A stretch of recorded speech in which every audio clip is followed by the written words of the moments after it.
Breaking news in the NFL, the Colts benching Matt Ryan. Frank Reich says that Ryan is out and Sam Ehlinger is in, and not just for this week's game against the Commanders. Reich says the plan is to start Ehlinger the rest of the season. Now, Matt Ryan is banged up. He's dealing with a shoulder injury. He won't practice this week, but it sounds like this was going to be the move regardless, because Ryan has been bad this season. Threw a couple more interceptions in the loss to the Titans yesterday. His 9 interceptions are the most in the NFL. He's also been sacked 24 times. No one has been sacked more than Matt Ryan this season. So it's Sam Ehlinger, and the Colts hope it's for the rest of the season. All right, let's get Ryan Wilson in here from the Pick Six podcast. Ryan, this is a Colts team that tried Carson Wentz last year. Went out, they thought that they got his replacement in Matt Ryan this year, that this year was going to be different, and somehow it's been worse. What do you think of the decision today by Reich to basically bench Ryan, hopefully, he says, for the rest of the year?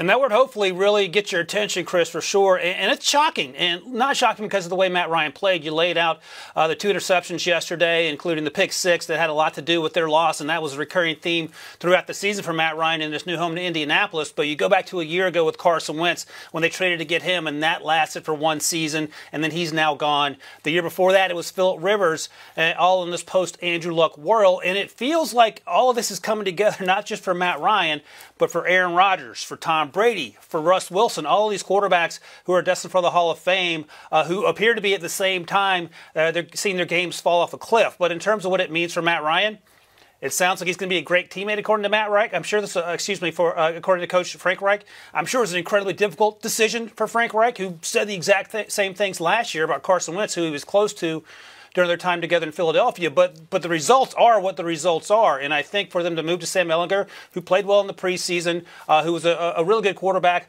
a reliable quarterback at Texas before he was drafted in the 6th round by the Colts a few years ago, it's now his team. And I think the thinking here, Chris, is that let's see what we have in this young player. Nick Foles will serve as the backup, and then we will reevaluate after the season. And the reevaluation this time probably won't involve going after another veteran quarterback. The way things are going, they could have a top 15 pick, a top 10 pick, and we know that this quarterback class is certainly deeper than last year's version, and there may be a situation where the Colts go out and look for their next Andrew Luck, assuming Sam Ehlinger doesn't earn this job long term.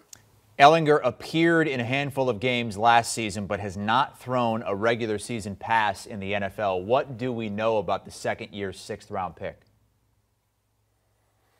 He's incredibly smart. He makes good decisions. As I mentioned, he was a day 3 guy coming out of the draft. He was at the Senior Bowl that year and got a lot of people's attention with the way he played. He's mobile. He moves well outside the pocket. He had a really good career at Texas. Just some of the things that you see in terms of quote-unquote franchise quarterbacks, he lacked in terms of the physical things, the arm strength and the height, weight sort of thing you're looking for. He's not 6'4", 230. He's a little smaller than that, but that doesn't mean you can't have success in today's NFL. And we see quarterbacks all the time who weren't top 5 picks have success, and this will be Sam Ehlinger's chance to do that.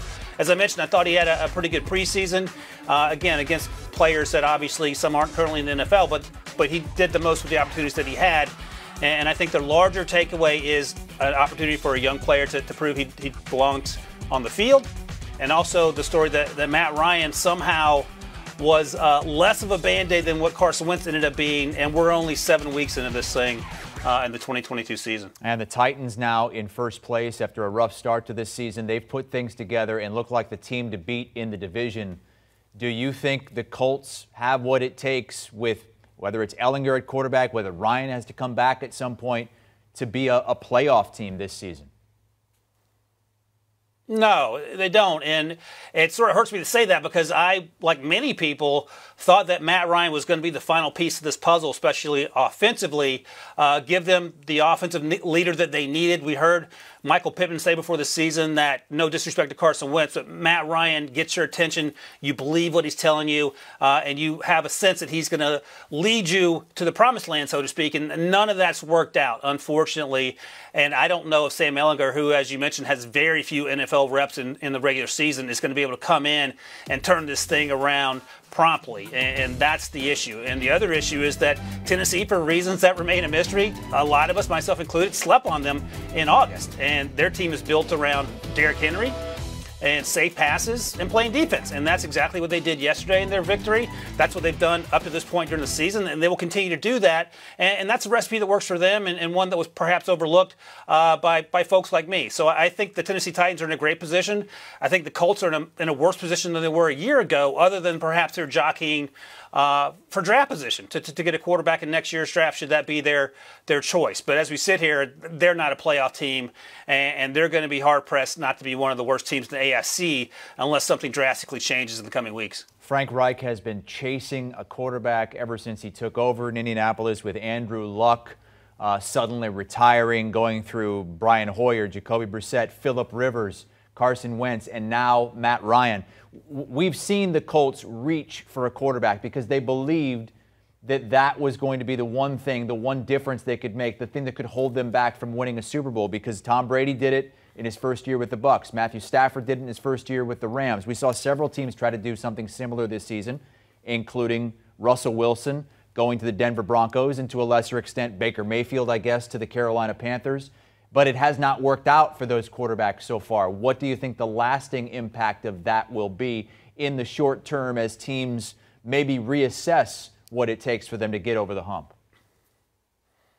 No, that's a great question, and something that we've been talking about in the Pick Six podcast, Chris, because it felt like in Denver, it felt like in Indianapolis that these were going to be quick fixes to getting to the Super Bowl, or at least making deep playoff runs, and the exact opposite has been the case. Some of it perhaps is familiarity with your new teammates, your new system, your new city, and all the things that go along with that. Some of it may be your skills are diminishing, and sometimes it happens quickly. We're seeing that in real time. It feels like for Matt Ryan, perhaps Russ Wilson, maybe there's an injury lingering that we don't know about.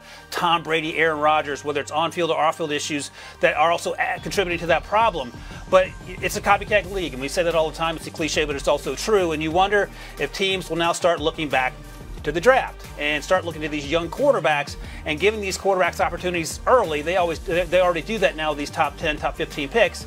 Because you're on that rookie deal. You're not paying $35, $40 million a year for these quarterbacks and tying up salary cap space that could be going towards other parts of the team needs. And I think maybe we start to look back at that. I mean, go back to 2012, Russ Wilson's rookie season. That team was so incredibly successful because Russ was so good so quickly that they were able to build around him, and that's where the salary cap dollars went. And maybe that's the direction that NFL teams will start looking at, as opposed to throwing money at quarterbacks who perhaps are 35, 36, 37, and maybe don't have 3 or 4 years left, but perhaps their best years are already behind them, and in which case you're trying to find a younger, cheaper option as you move forward. Colts 3-3-1, a game out of first place, but making a move at quarterback. Frank Reich taking Matt Ryan out with the shoulder injury. Regardless, it seems, of the shoulder injury, it is going to be Sam Ehlinger, and Frank Reich says he hopes that is for the rest of the season, depending on how he plays. Ryan Wilson with us here on CBS Sports HQ as the Colts continue to move through quarterbacks.